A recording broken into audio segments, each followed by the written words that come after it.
Good evening everyone. আচ্ছা, তোমাদের গত আগের দিন বা গতকাল আমি ক্লাস 10-এর ফাদার্স এলফটা টেক্সটটা বুঝিয়েছিলাম, যেটা ইউনিট 1 ছিল। এবং সেই ইউনিট 1-এর মধ্যে তোমাদের যদি কোনো ডাউট থাকে, কোনো লাইনের মধ্যে কোনো কিছু অসুবিধা থাকে কোনো ওয়ার্ড সম্পর্কে, ঠিক আছে, তাহলে তোমরা অবশ্যই সেটা কমেন্টে লিখবে। আমি যতটা পারবো সেটাকে ভালো করে বোঝানোর চেষ্টা করব।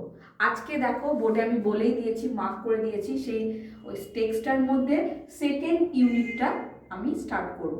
আর একটা কথা বলছি, যে আবারও বলছি যে ফার্স্ট ইউনিটের মধ্যে আমরা যদি একটু ভালো করে দেখি যে কি জিনিসটার উপর করা হয়েছিল। এই যে গল্পটা শুরুই হচ্ছে যে একটা ফাদার আর একটা সান, তাদের দুজনের কনভারসেশন এবং তাদের যে সাইকোলজিটা, সেটা কিন্তু আমরা প্রথম থেকেই আমরা দেখতে পাচ্ছি। ঠিক আছে, আমি তোমাদের এবার টেক্সটে বুঝিয়ে দিচ্ছি সেকেন্ড ইউনিটটা। ওকে, দেখো আমি আগের দিন তোমাদেরকে ঠিক ওয়ার্ড নোটসের আগে পর্যন্ত পড়িয়ে দিয়েছি, আর বাদ বাকিরে যেগুলো কম্প্রিহেনশনগুলো আছে সেগুলো আমি লাইন বাই লাইন সলভ করে দেব এবং তোমরা সেটা খাতার মধ্যে নোট ডাউন করে নেবে। ঠিক, অ্যাক্টিভিটি 1 A B C এবং let's start. Okay, read the following unit 2। Unit 2টা স্টার্ট হচ্ছে, দেখো। Swami hoped that with this his father would be made to see why he must avoid school for the day. এবার স্বামী আশা করেছিল যে তার বাবা হয়তো জিনিসটাকে বুঝবে এবং সে হয়তো অ্যাভয়েড করবে বা প্রত্যাখ্যান করবে যে তোমাকে স্কুল যেতে হবে না। বাট ফাদার্স বিহেভিয়ার, কিন্তু বাবার যে আচরণটা, টুক অ্যান আনএক্সপেক্টেড টার্ন। তাহলে দেখো বাবার যে আচরণটা নিল একটা অপ্রত্যাশিত একটা দিক। He proposed to send a letter with স্বামী টু দ্য হেডমাস্টার। তাহলে সে কি করলো, একটা চিঠি রচনা করলো এবং সেই চিঠিটা তা কাকে দিল, হেডমাস্টারকে। No amount of protest from Swami would make him change his mind.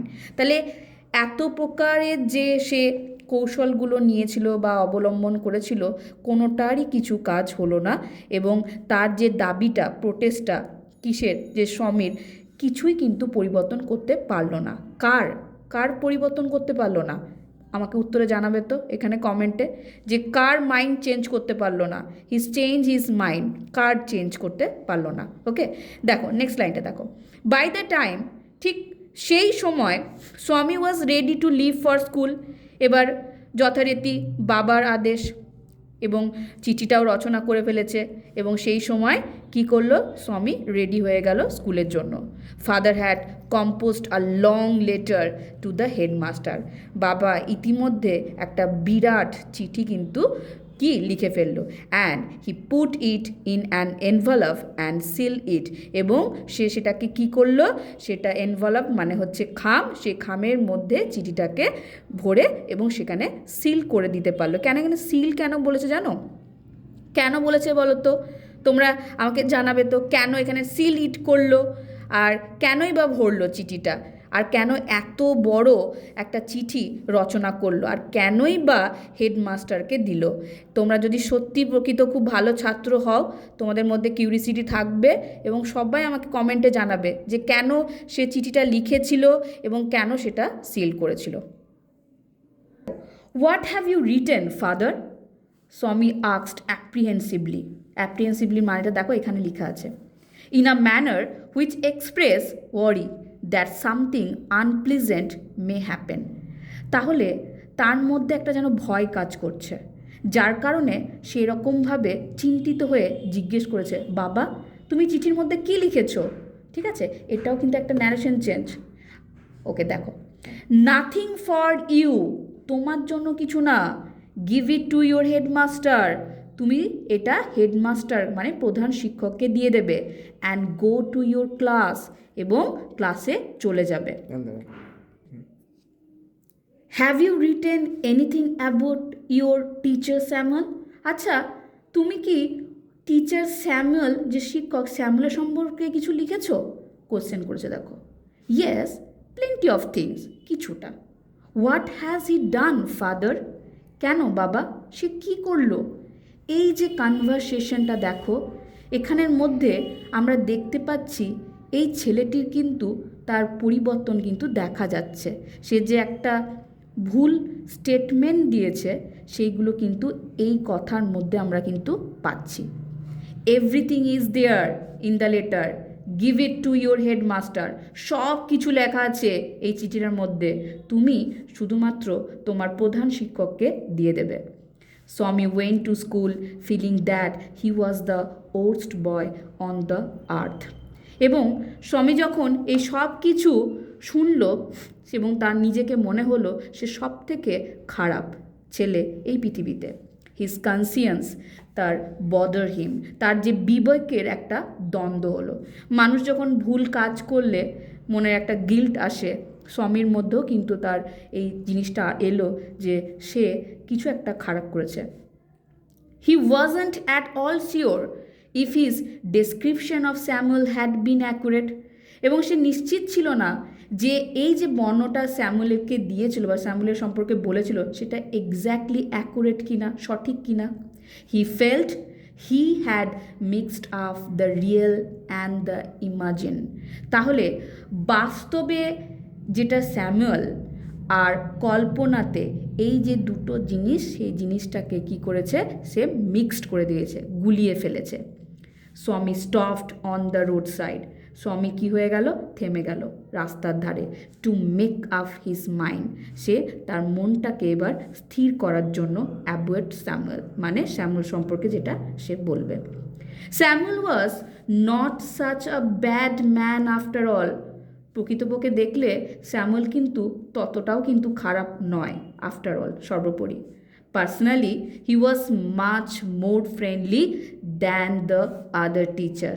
যদি ধরা যায় সে কিন্তু অন্যান্য শিক্ষকের থেকে অনেক বেশি বন্ধুত্বপূর্ণ, মানে ফ্রেন্ডলি বলতে পারো, মানে খুব যাদের সাথে ফ্রেন্ডলি কথা বলা যায়, অনেক শিক্ষকরা হয় তো সেরকমই।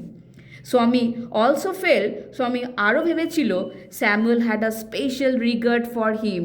এবং স্বামী এটাও অনুভব করেছিল যে স্যামুয়েল তার প্রতি একটা কিন্তু দুর্বল দিক রয়েছে, মানে তাকে কিন্তু স্নেহ করে। পরের স্ট্যান্ডার্ডে দেখো, Swami's head was daisy with confusion. দেখো আর একটা নতুন শব্দ পেলাম, daisy. Imbalance and undecided state of mind, মানে কি করব না এই নিয়ে না একটা ডেজি ফিল হলো, একটা ইমব্যালেন্স সিচুয়েশন এলো, উইথ কনফিউশন, একটা তার মনের মধ্যে একটা দ্বন্দ্ব এলো যে আমি এখন কি করব, রাইট নাও যা সিচুয়েশনটা আমি তৈরি করেছি এটার কি করণীয়।